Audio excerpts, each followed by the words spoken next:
what's up, y'all? This is Claire Dunn, and you're listening to TNC Radio.live.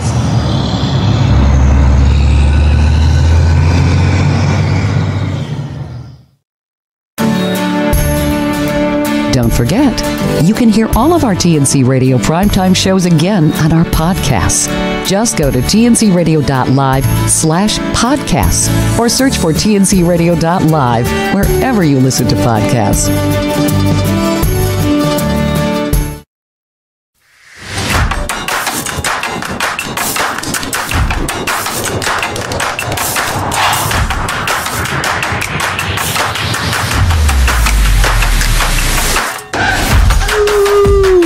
Welcome in TNC Radio.live. We are live on a Wednesday night, May the 3rd, 2024. This is Clutch Time Sports. And now here are your hosts, Anderson and Banker. Thank you very much, Mr. Tom Kelly. Good evening to all you wonderful truckers out there cruising along on the highways, byways, and the freeways of this great U.S. of A., the country we live in. I'm sitting here relaxing in Southern California with a little bit of cold weather. I hear we have a little bit of rain coming, but that's not too bad. What do you say, JB? A little cold, I know you're doing cold in air quotes. Because as it is in Southern California, there is no cold here. It's just our measure of cold. But yeah, it's looking like it could bring down some pretty good rains tonight. We'll see.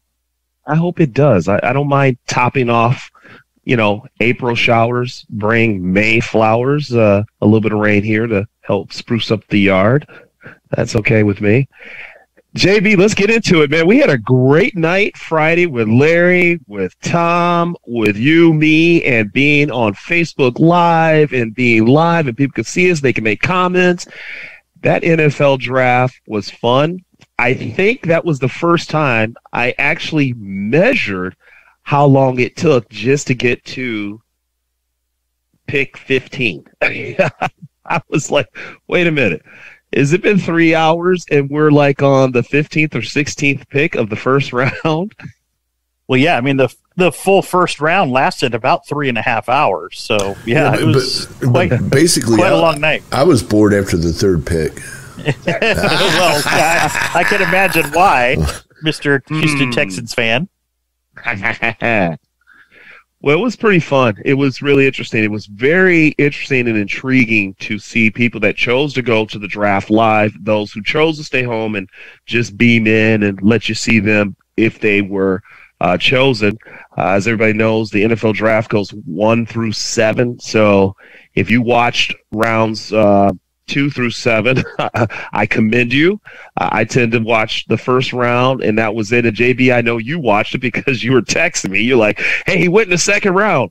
Well, yeah, I mean, we basically sat around almost 3 hours waiting to see if Will Levis would actually get drafted in that first round. And I had made a prediction thinking that maybe for whatever reason, I thought the Titans had a pick towards the end of the first round, and it was a suggested trade that they should do to get into that spot. And sure enough, they still end up getting him in the second round. So I think he went actually to a team that could really use a young arm, and they've still got Ryan Tannehill for another year under contract. So he could be under his wing for a little bit here and learn some things. But yeah, I mean, it was an interesting first round overall. I mean, we had a run on wide receivers towards the end too. There were 4 straight picks with wide receivers. I mean, you and the Pittsburgh Steelers got a great quarterback in the first. Come on. Sorry. No, we didn't get a quarterback. But we did get somebody familiar. Yeah, in the second round, Mr. Joey Porter Jr. That's right. His daddy was a good player, so I expect him to be a good player. It's always interesting to see how sons of NFL players past do. I mean, they're already talking next year about 2024's draft, where Marvin Harrison Jr. is probably going to be the leading candidate to go number 1, if not at least in the top 3. But Caleb Williams, of course, the quarterback for USC, is probably going to be the top of that list just because quarterbacks are such the marquee position over a wide receiver. But, yeah, I mean, there's the rich get richer. It seems like Philadelphia stood out there amongst all those different teams that, they not only made some terrific picks, but they also traded for DeAndre Swift, which, if you ask me, is a perfect fit for that team, because as good as Miles Sanders was, and he actually had a terrific year last year, I think that Swift is a more versatile weapon for a guy like Jalen Hurts out of the backfield. He can catch, he can run. He's a big guy, got great speed. It is a perfect fit for Philly. And it kind of makes you wonder, at least in my opinion, like I thought Detroit had a pretty good tandem there between DeAndre Swift and Jamal Williams, and now both of them are gone. So I guess it stands to reason then why they made a trade in that first round and got a running back with their first pick. So I guess we got to give it to the people that know what they're doing. Jahmyr Gibbs, running back from Alabama, maybe they know something we don't. Well, did you? I'm kind of breaking stride a little bit, but did you see the scout from the Dallas Cowboys? Yeah, drafting his son. That was way cool, man. That was priceless. Yeah. And sorry, Tom, I think I might have cut you off. Were you trying to say something? No, I was disagreeing that the Lions know something the rest of us don't. It was a bad pick. It was a horrible pick. Gibbs was a bad pick from Alabama? Absolutely. Yeah, but they've had no. Josh, what would you give Detroit's running game on a scale of 1 to 10, and 10 being the best? Last year? Yeah. I thought it was a 7 or 8. It was pretty solid. What do you think picking up Gibbs does for them? Well, I mean, they're starting from scratch. I think they're down to a 4 or 5 now. Yeah. I mean, they got rid of their two main weapons. In fact, Jamal Williams, I believe, scored the most rushing touchdowns in a single season last year for Detroit. Yeah, this is my point, though. To go to Gibbs from what they had. Well, first of all, I'm sorry, there are just no running backs that I think were even first rounders. I really don't. I don't think any of these running backs were first round picks. Well, I think you have to take what he's great. He's not going to be the kind of NFL running back that they're going to need. And for what? I mean, where are they going? What are they doing? I think Detroit gets the biggest F of the draft of the whole 3-day period. Really? Yeah, I just don't see. I can see pretty much every team. Maybe we could also argue about what the Bears did too, but I was very disappointed in both of them, Detroit and the Bears, but especially Detroit. Here was a team that really had something going. I thought they were putting together something. But this is typical Detroit, right? This is what Detroit does and has been doing for 50 years. Every time you mean getting players that they don't have to really pay, rather? It just every time it looks like, okay, here we go. Here goes Detroit. They are going to bust out this. Never mind, shot themselves in the foot again. Well, I can say this. JB's 49ers must have done something right because they've got them in a power ranking for preseason 2023-24 season as the number 3 team overall. So what did you guys do? Well, I'll get back to that at a later point, but I want to go back to Detroit here for a second. So the one pick that does intrigue me more than any that they did make was going out and getting Hendon Hooker in the third round. Maybe that's their saving grace. I totally get what you're saying, Tom, for sure. Oh, yeah, but again, great for 2 years from now. Sure, but it always seems like Detroit is building for 2 years from now. When are they going to? I'm not going to argue with you. Let's go this year. Let's make it. I mean. If they honestly believed that this was their year, they wouldn't have made the changes that they made in the last week. But I side with you, Tom, because I grew up in Michigan, and I watched as a kid when they had Billy Sims. They build nothing around him. I watched, and everybody else watched when they had Sanders. They build nothing around him. Then they get this incredible wide receiving core, and I just forgot the guy's name. JB, you know what I'm talking about. Megatron? Yeah, they get Megatron. Calvin Did Johnson. nothing to build around him. Right. So there is a history there, and I have to agree with you. Yeah, I'm just. Oh well, I mean, maybe I'm wrong, but I've completely written off Detroit. Detroit, third place again. They just own third place in the NFC North, and they can just stay there. Doesn't matter who else is in the division. They will always be in third place. All right, JB, you got to tell me about the 49ers. How they get there? They're talking about overall. Well, no, see, the 49ers, I don't think they really improved themselves greatly in their power position ranking with the draft. They didn't have a pick until the third round. Right. So the fact of the matter is that they're banking on guys like Brandon Ayuk taking another step up. They did get a pretty decent tight end, Cameron Latu from Alabama, who they think could be a pretty decent guy to go along with George Kittle. They just got to stay healthy. I mean, it's all going to be resting on Brock Purdy and the fact that they just don't think the Rams are going to be that good in the division next year. They don't think Seattle took any really big leaps with what they did in the draft this year. In Arizona, being without Kyler Murray with his torn ACL for a while, there's just not much competition there. I just don't think that there's anybody else outside of Philadelphia that really stands out in the NFC compared to San Francisco. Maybe Dallas takes a step up. I don't know. The Giants definitely did this last year. But I thought Seattle, when they drafted their corner, I was like, they're shoring up their defense. I would put Seattle right now at a higher ranking than San Francisco, and that's just based upon stability. And I think that when I look at Seattle, I just see a very stable team, more stable going into last year than anybody predicted, including myself. Geno Smith is stable. He's stable. You know, Devon got stabbed, right? Who? Devon. I didn't hear that. Seahawks. When was that? You're supposed to say Witherspoon. Oh, I'm sorry. I thought you were talking. No, you're supposed to. I thought you were talking about reality. Just say Witherspoon. Witherspoon. No, with a knife. Okay.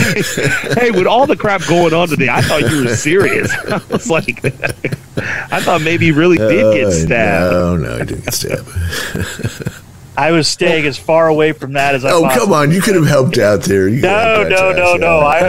I'm going to just sit back and watch this car crash happen in front of me. All right. Well, in that case, we'll go ahead and take our break then. We'll be back in a couple of minutes with Keller's Corner. And we'll talk about whether these guys are buddies or rivals or something about that. We'll talk in just a minute. TNC Radio.live.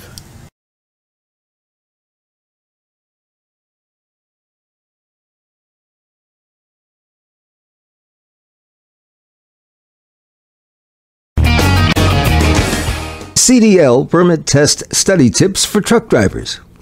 The CDL Permit Test is one of the most important tests you'll take in your trucking career.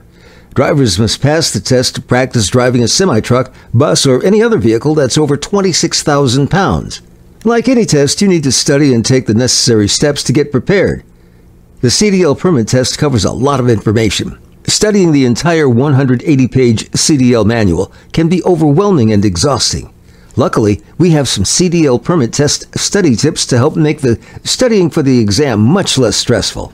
What is the CDL Permit Test? Just like you have to have a permit before obtaining a regular driver's license, you need to get a Commercial Learner's Permit, a CLP, before you can earn your CDL. A CLP allows you to operate a commercial motor vehicle while under the supervision of a valid CDL holder. To get a CLP, you must first pass the CLP test. The CLP test is a 100-question written exam divided up into 3 sections: general knowledge, air brakes, and combination vehicles. CDL Permit Test Study Tips. The CDL permit covers a lot of information. Typically, a state CDL manual is over 180 pages long. If you want to pass, you'll need to allow yourself plenty of time to study and prepare.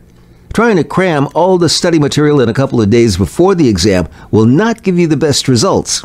We suggest studying a little bit each day when you're alert and able to retain as much information as possible. Get your state's CDL handbook. Each state has its own CDL handbook that has answers to questions that are found on the CDL permit test. It's important to have the most up-to-date version of the handbook. Find out what to study. So you have your state's CDL handbook. Now it's time to study. The key to studying for the CDL permit test is to study smart, not hard. Finding out what is exactly on the exam is one way of studying smart. Take a practice test. Practice tests are a great way to show what you know and what you need to be studying. Also, taking a practice test can make you feel more familiar and confident, which will help you reduce anxiety on the day of the CDL permit test. In conclusion, studying for the CDL permit test may seem overwhelming at first, but establishing a good study routine will help you get prepared and reduce stress. Remember, know what's on the test. Focus on topics you're weak on, take a practice test, and have fun.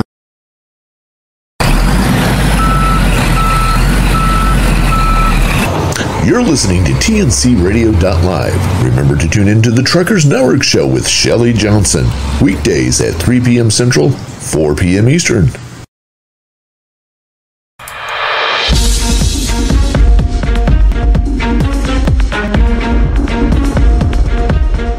Welcome back in TNCRadio.live.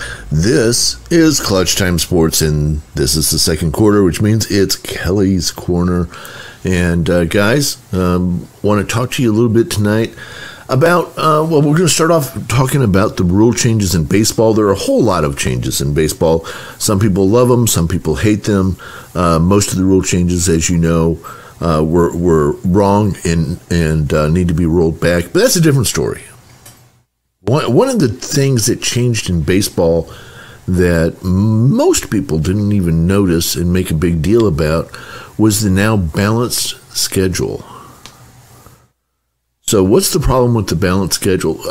Do either of you remember why the Astros were moved to the American League? To have a equal amount of teams in the American League versus the National. We had Milwaukee over there. No, that's true. Why did they flip them? Why did they flip them around? Geographical. Yes. Why geographical? For travel. No, for rivalry's sake. Or for rivalry's sake. They wanted to see a rivalry build between Houston and Texas and between Milwaukee and the Cubs. That's what they were trying to build in there. But with the balanced schedule, now these rivalries don't mean you don't play as much each other. True. So what's the point of having rivalry and moving teams around and you got to be over there? Who cares? You're going to play them exactly the same amount, whether they were in the National League or the American League or this division or that division. It doesn't matter. You're going to play them the same amount. So why move teams based on rivalries and then put out a balanced schedule? Okay, so we're not going to answer that. But that got me thinking, though, and here's my question, and I think we start with Josh this week. So, Josh, I want you to give me 3, I don't care which sport, but it has to be a team sport, 3 of the best rivalries that when it's on, it's remote drop. I'm sorry, I got to sit down and watch this team play that team because it's always good. It could be, and I don't care, you can go college football, pro football, baseball, hockey, basketball, but give me your 3 best rivalries that remote drop, I got to watch it. I tell you what, give me one, and then we'll kick over to Ivan. We'll get his and kind of go that way. This is going to be an interesting discussion because this is totally going to be the homerism of both of us coming out, I'm sure. But absolutely. But for me, it's always going to be Giants-Dodgers. Giants-Dodgers. It's always going to be that. Giants-Dodgers. Top of the list for me. All right. Giants-Dodgers. Number 1 rivalry, Giants-Dodgers. Ivan, I'm going to make a wild guess here and say that your number 1 rivalry is Cubs-Cardinals? No.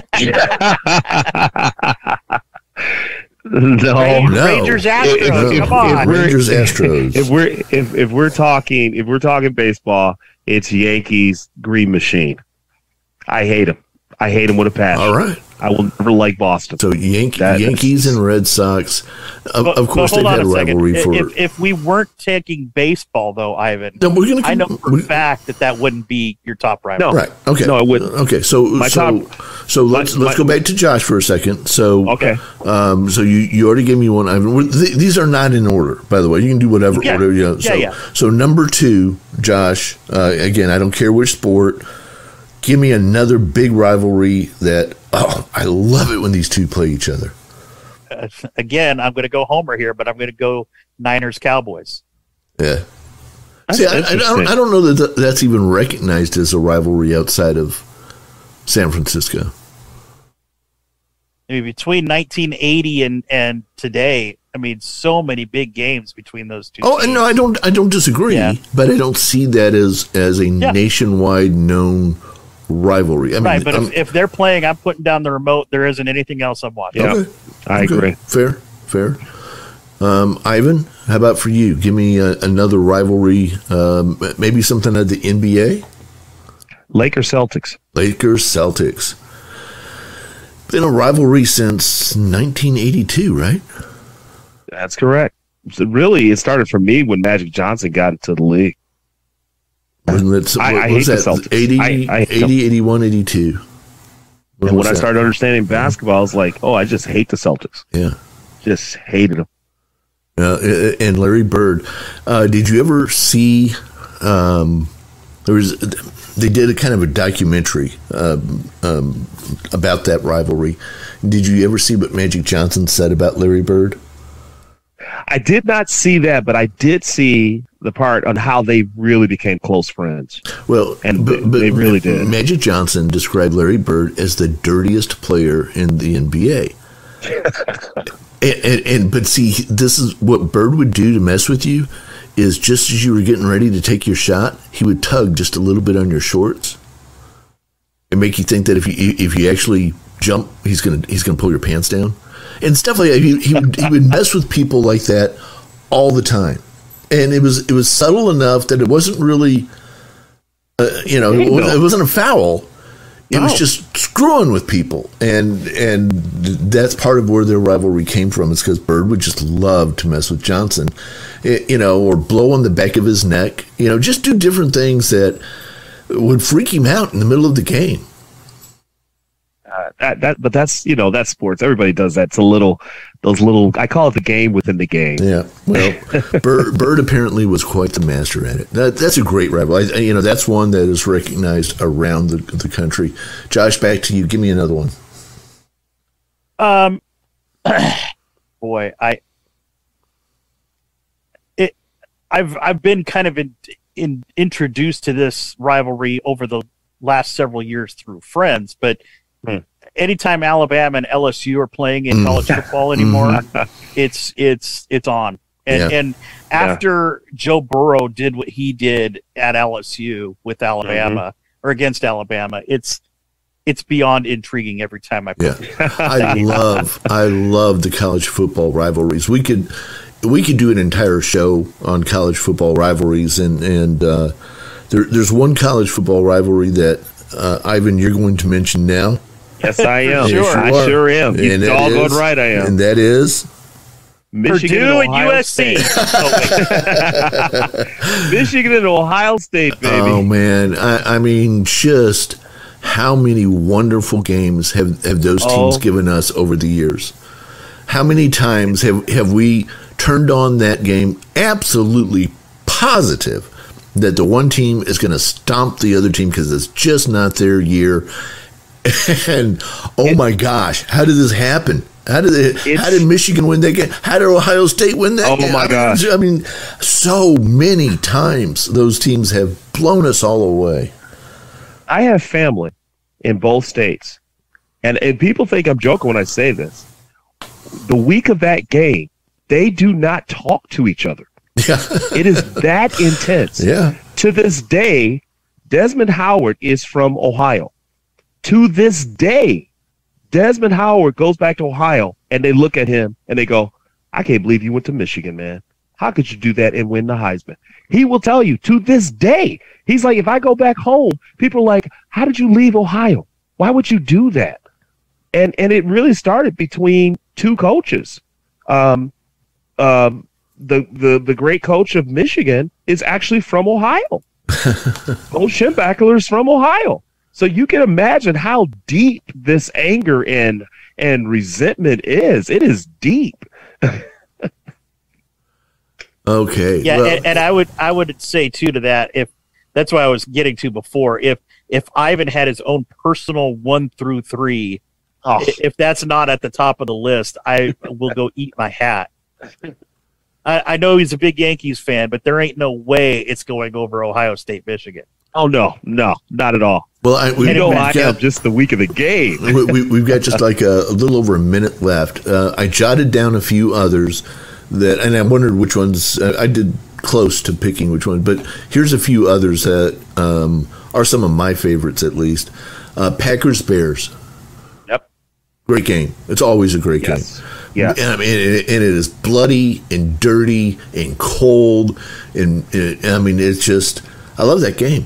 I mean, it is football at its finest. If you like old school, hard playing football, love the Packers and Bears. Don't even care who's on the team. It's the two teams playing each other. That's great. Cubs Cardinals is an incredible rivalry throughout the Midwest. It is. It's a lot of fun, and both cities get so pumped up over those games. I mean, you can't get near Wrigleyville when the Cardinals are in town, and you can't get near the Busch Stadium when the Cubs are in town. I mean, it's pandemonium. Pandemonium! They go nuts over each other. On the hockey side, Blackhawks Bruins. What would you guys pick for? Oh, hockey! I would say Boston and Montreal. Yeah, seriously. Yeah. I mean, Montreal and Boston, because they're part of the original 6. Right. So it gets crazy. So Chicago. Well, yeah, the Blackhawks are too, but it's always been that Montreal situation for some reason. I don't know why. It's just been between the Bruins and Montreal, just kind of just nasty. Yeah. Maybe Rangers Bruins too. One that's kind of a team sport. Yeah. But one that may not have jumped into your head. Ice hockey, Olympics, Russia either versus Canada or the U.S. Always great. Always a great game. Oh man, come on. Yeah. But you said the Blackhawks. Really, it's Blackhawks Detroit. Because when I was a kid, everybody would go to Detroit to watch that game. The Red Wings and the Blackhawks. Yep, you're right. You're right. That's strong. Twins would be flying at that game. Yep, that's strong. Detroit.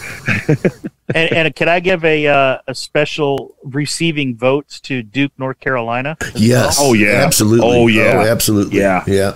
That's a big one. What else from college? What else from college basketball? Is there anything bigger than Duke, North Carolina? No, I don't think so. No. I don't think so. UCLA, USC. For college football. I mean, I don't. Is that kind? I don't really know. I mean, I've lived out here a long time, but I don't really sense it. Texas, like I said, Alabama, Texas versus LSU. Texas A&M. They haven't been able to play the last 10 years, but Texas versus Texas A&M. I would say if we're going college football still, if you're going to take USC for a team, I'd take USC Notre Dame. Notre Dame, yeah. USC UCLA. Yeah. Well, and you got to think about Alabama Auburn, of course, as a generational rivalry in college football. And let's not forget the granddaddy of them all, Navy Army. Well, of course, yeah.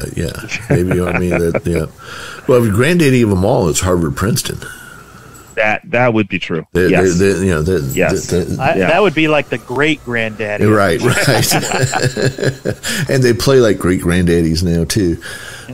Well, okay, great. Well, I think that was good. Sometime maybe we'll talk about individual rivalries in sports, like Palmer versus Nicholas, or Frazier versus Ali.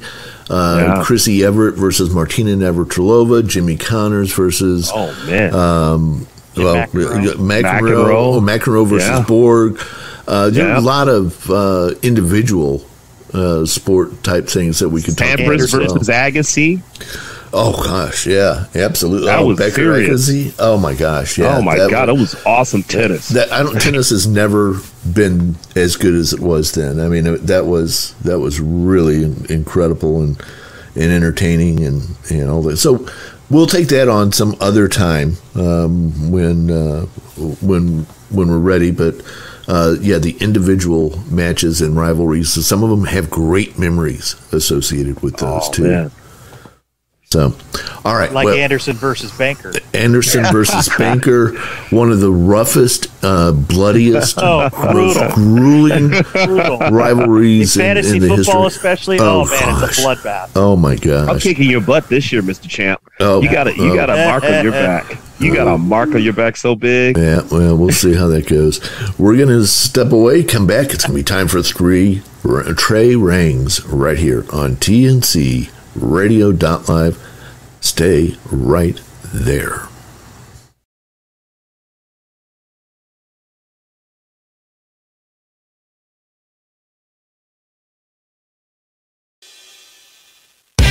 Do you feel like you're facing more than just the physical road ahead of you?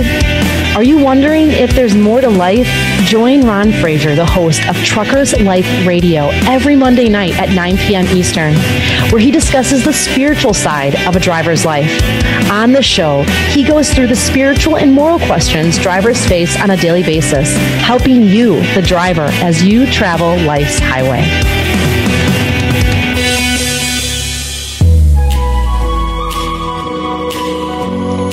Hi, I'm Dr. Christopher Cortman, and now for the Mental Health Minute. If you ask the average person, where does depression come from? They might say something like, oh, it's a chemical imbalance, or comes from a lot of stress or from bad things happening. But did you know that depressed people think differently than non-depressed people?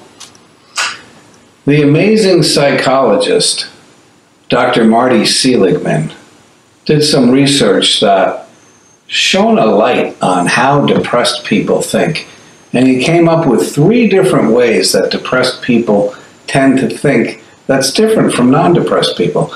The first one is depressed people take a lot of things and personalize. They tend to feel personally responsible for bad things. They blame themselves. It's somehow always a reflection on their worth. And secondly, they see things globally. If they had a test with an F on it, they would say, see, this is proof that I'm a failure. Whereas a non-depressed person would tend to say, you know, I didn't study hard enough for this, or boy, this test really got me in a bad position. But they would not say, I'm a failure overall. The third thing that depressed people tend to do is they project doom and gloom into the future. Not only is today difficult, but they say it'll always be bad. It'll always be too difficult.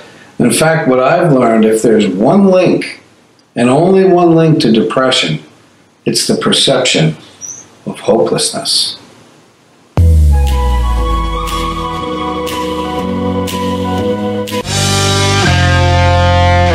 Catch Mind Your Trucking Business Thursday at 7 p.m. Eastern with James Rogers, Jamie Irvine, and Tom Kelly. They provide expert advice about starting, operating, and growing a professional trucking business. It's Mind Your Trucking Business on TNCRadio.live.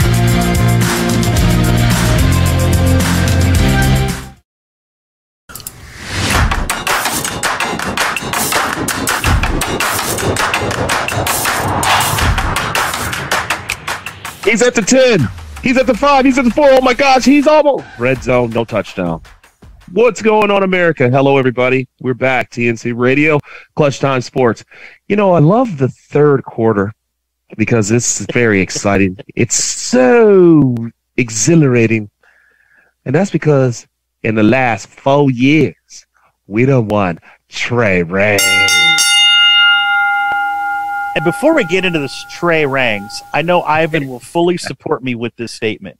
But going back to our previous quarter, talking about rivalries, small college basketball Biola University versus Azusa Pacific University. Oh, absolutely. That we got to be involved with for 4 years.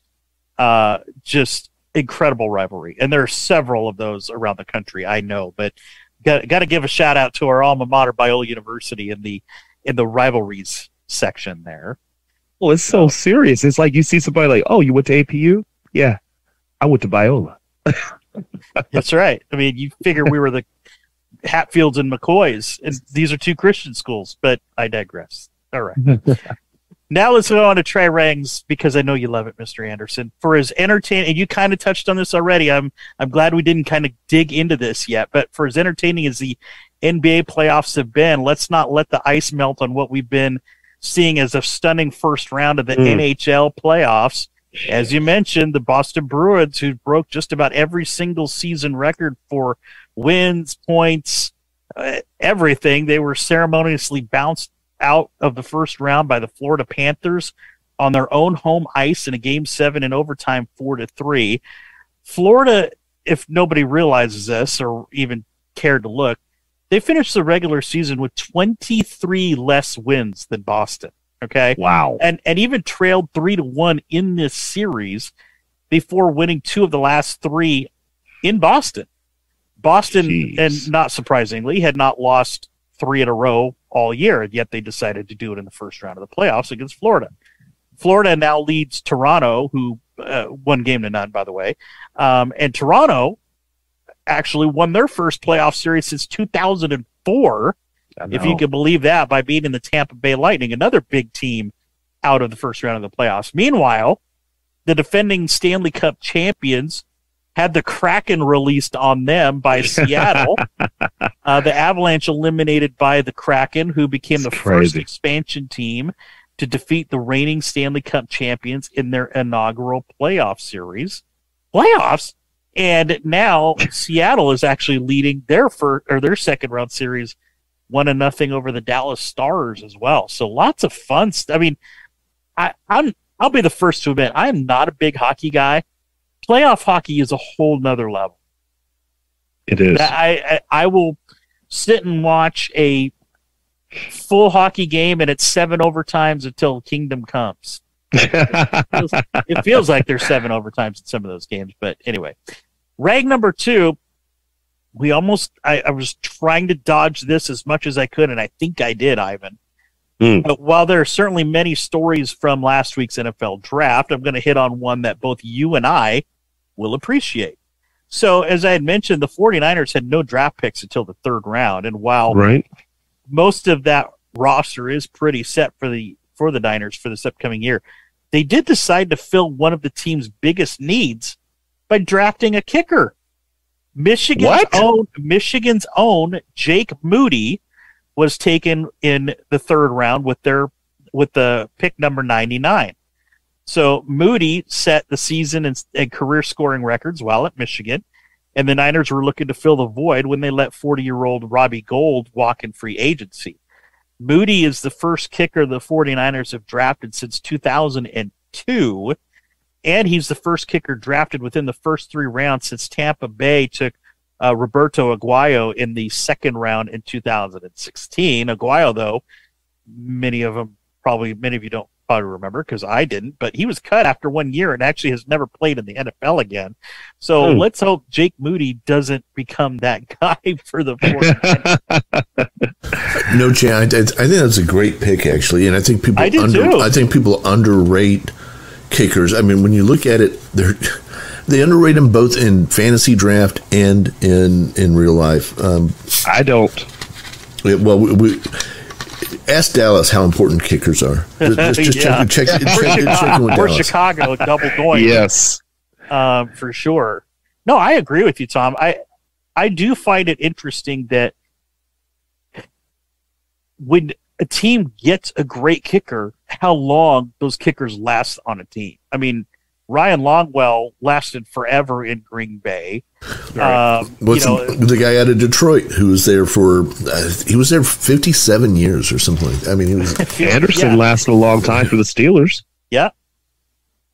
So anyway, I could see why the Niners would, want to take a guy like Jake Moody, why not? I mean, he was the Lou Groza Award winner in 2021 as well for the for NCAA College's best kicker. So, hey, Jake Moody from Michigan, way to go, Ivan! Look at U of M representing in the NFL draft like that. He better go and put some points on the board, because they'll be calling the old man back if he doesn't. No, it's funny because the Niners had actually traded for Zane Gonzalez, so they go in Zane, and then they draft Jake Moody in the third round of the draft last week. So they go in Zane. That was done on purpose. Yes, thank you for catching that. All right, Rang number 3. We end Trey Rangs with a story about golf, or is it the NFL, or maybe the NBA? Which golf is it? Actually, it's about goats, and not the 4-legged hooved versions. Today, I don't know if you saw, Ivan, it was announced that Patrick Mahomes and Travis Kelce will battle Steph Curry and Klay Thompson in the 8th edition of The Match on June 29th. They will go head-to-head in a 12-hole exhibition under the lights at the Wynn in Las Vegas, and how appropriate, seeing as how there are 12 titles represented between the four of them, 2, of course, each for Mahomes and Kelce, and 4 each for Steph and Klay. So as we finish up Trey Rangs, we got about 3.5 minutes. It's perfect timing, by the way, because we kind of talked about this a little bit at the end of quarter number 2. You know, we talk about individual rivalries a little bit, but let's talk individuals here. If you guys could have any 2 rivals pair up against each other and go out on a golf course or any other, let's say, play a game of horse, like Magic versus Bird, or Michael versus Magic, or whoever the case may be, who would you like to see go up against each other one-on-one, and in what event? I'll go first. You ready? Yeah. In their prime, Jack Nicklaus and Tiger Woods. Oh, man, heck yeah. Sign me up for that one all day. That would be a shootout. Well, that would be a lot of fun to watch. Yes, it would. If we can do that, say in their prime, in their prime, Ali versus Tyson. Ooh, wow. In their prime. And you know what? I'm gonna go ahead and just say, being an Ali fan, I always thought that Ali was a boxer, and I always thought that Mike Tyson was a slugger. Yeah. Well, and Ali would have the height advantage, I believe, in that. Yeah, that advantage. And Tyson would have the weight. I mean, it would be an interesting fight. It really would. Yeah, I like that. Versus Braun. Yeah, yep. I mean, pure power versus, that would be an interesting one. That would be an interesting one. Give me one, JB. How about a Kobe versus, a prime, Kobe versus prime Jordan matchup? Both of them in their prime. Obviously, doing Kobe what? Came in a little bit after. Just one-on-one? Just playing that would be fun. Oh, okay. That would be fun. Half court. That would be fun. Half court. Yeah, for sure. Yeah. or let's go a little old school versus new school. How about somebody like Aaron Judge having to face Bob Gibson? Oh my gosh! Oh yeah. Man. I tug on your heartstrings on that one. Yeah, you got us both. That on that would one. be good. Or even replace Bob Gibson with like Nolan Ryan or something like that. Oh man! Yeah, I was going to say though. I mean, in a way, we saw that, because Gibson faced Mantle. Gibson. True. He faced some of the big ones. The Judge is about one of the biggest, though, being as tall and 6'7". Well, that power. You just don't make those guys. No. Far between. Okay, but I think you got to put Gibson back on the 4-inch mound. The mound that was 4 inches taller. And I don't know. See what happens. I don't know. I you know what? When you talk about size and stuff like that, because the guy I always wanted to go to the Yankees was the Big Hurt. In his prime, he is like, how in the world are you a baseball player? I just love the Big Hurt. I'm sorry, I do. He was awesome. Yeah, for sure. Big Hurt. Okay, so trivia. I got 2 trivia questions for you real quick before we go to break here. Big Hurt and what other famous baseball player were born on the same day? What a famous baseball player born on the same day. Both are Hall of Famers now, by the way. Randy Johnson. No, we're talking baseball player, right? Right. Randy Johnson's a baseball player. Yeah. Sorry, I had flashback or something. Jeff Bagwell in the Big Hurt. Are you serious? Yep. I haven't heard Jeff Bagwell's name in a long time. Yep, Jeff Bagwell and the Big Hurt. I should have known it. It should have stayed in Texas. Yeah, thank you. Final question. The New York Mets. Which one, the 85 Mets? No, the Mets today. Oh. Why do they wear the uniforms that they wear? Oh, I know the answer to this question. Hold up, I got to get this. Why do they wear the uniforms they do? I have no idea. I'm not going to kid you. Tell him, Josh. It's a tribute to the original New York baseball teams there. So they wear pinstripes in honor of the Yankees. They wear blue in honor of the Dodgers, and they wear orange in honor of the Giants. So the blue and the orange are it's Dodger blue and Giant orange. Can you imagine growing up in a time where you can go to four boroughs and watch baseball? Yeah. I'm gonna go see the Giants today. You going to the Bronx? Yeah. Let's go to Brooklyn. All right. Let's go see the Yankee. We got to take our break. We'll be back in just a minute. You're listening to TNCRadio.live. Stay right there.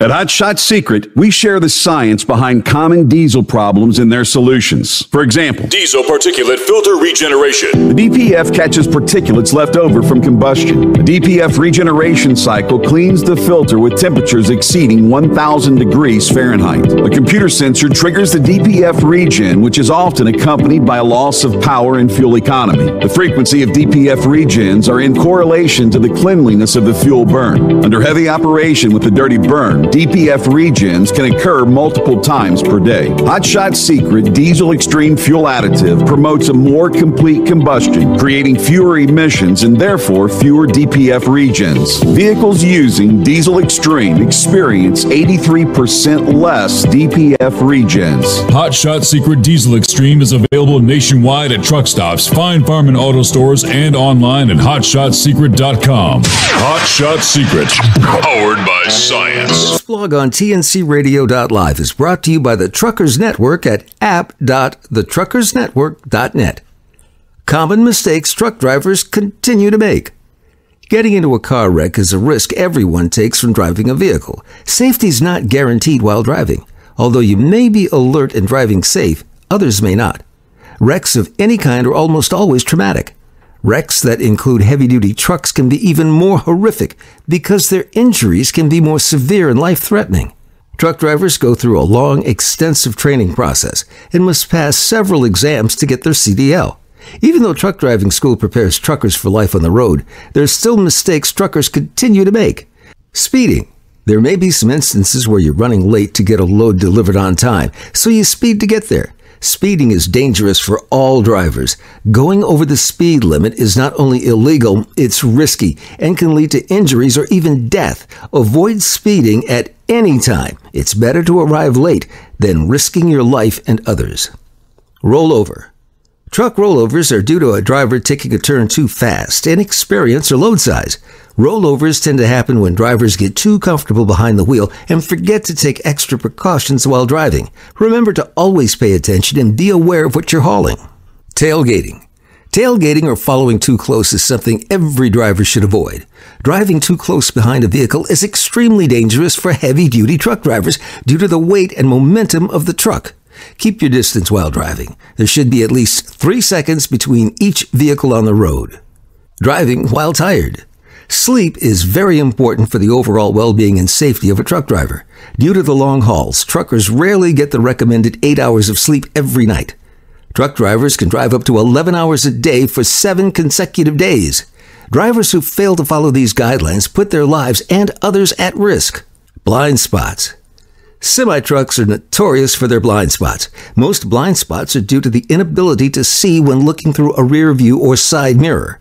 Truckers must always be aware of their blind spots while driving. Failing to do so can result in serious injuries. Distracted driving. It's hard not to get distracted on the road when driving for 11 hours a day. Common distractions are eating while driving, looking at the GPS, texting and talking on the phone. Truck drivers should avoid texting and driving at all times. They should also consider investing in a headset to use when talking on the phone while driving. Weather conditions. When the weather changes, drivers need to adjust their speed and distance between other cars. Driving too fast and close in the rain or snow can result in a severe accident. There may be times when it's not safe to drive even after reducing the speed. Make sure to never drive when you feel uncertain of the weather conditions. This blog was brought to you by the Truckers Network at app.thetruckersnetwork.net.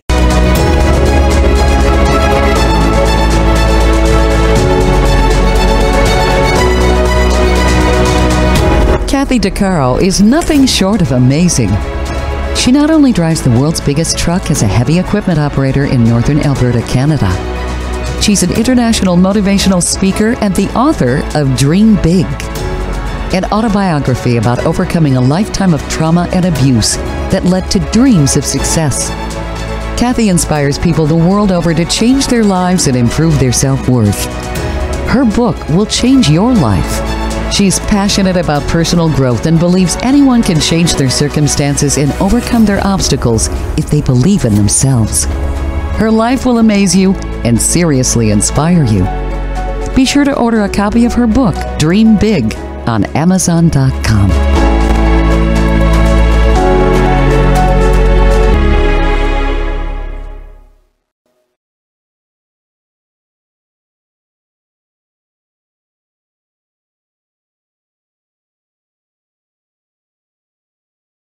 Go. Instagram, you can catch us at Clutch Time TNC. Throw us some questions. Tell us you like our show. Tell us you like listening to us. Tell us we get on your nerves. I don't know. Tell us something. Hey, JB, going back to that question that we were talking about off air, I just forgot the movie where the basketball player, what's his name, the comedian, he's playing the Tropicana or Tropic something. Oh, Will Ferrell. Will Ferrell. What was the movie? Oh, boy. I don't remember the actual name of the movie. And they were hoping that they weren't get folded. They were actually going to join the NBA as they were merging together. Our producer was talking about a documentary that talks about all these teams and their movement around the United States. And I started thinking about that movie. It was such a funny movie. Well, let's turn our attention to a little bit of NBA playoffs. Well, we need to get like a cuss jar for that, and anybody who says playoffs got to put in $1. Swear jar? Yeah, I don't know. Speaking of playoffs, by the way, newly minted MVP Joel Embiid is back for the Sixers tonight, and they are getting their butt whooped by the Celtics. I thought he should stayed out today. By 30, 101-71 in the fourth quarter. So that series is going to look like it's 1-1. I tell you what, I will be the first to admit, Ivan, as a Warrior fan, I was very impressed with the Lakers last night. Thank you. Anthony Davis looks like the guy that they intended to get back when they acquired him from New Orleans back in the day. I mean, he looked fantastic. You know me. You know how I'm such not just a basketball fan, but I'm a college fan and a high school fan. So I've been following Anthony Davis when he was back in high school in Chicago. That's where he hails from. And when he was drafted from Patino down in Kentucky, he was never known for his offensive prowess. He was known for his defense. And if you watch his championship game when they won the NCAA tournament with him at center, he put up probably about 12 points, but the guy had something like 8 or 9 blocks. And if you would call people having to make adjustments in the paint, I mean, if there was a stat for that, he probably would have about 12 to 15 of those adjustments in the paint. And I had a feeling that this team had been playing, in my opinion, playoffs for the last 2 months. They've been trying to get in the play-in. So the minute they assembled this new team, they've been pushing uphill from day one. And if you look at their record, they were 12-1 on the other side of the All-Star break, and they are the number one defense in the league. And I think the Warriors not having about 10 seconds left to wrap things up, buddy. Sorry about that. Who's wrapping up? Oh, JB is. See you guys next week. We'll talk more NBA. Good night, everyone. Bye.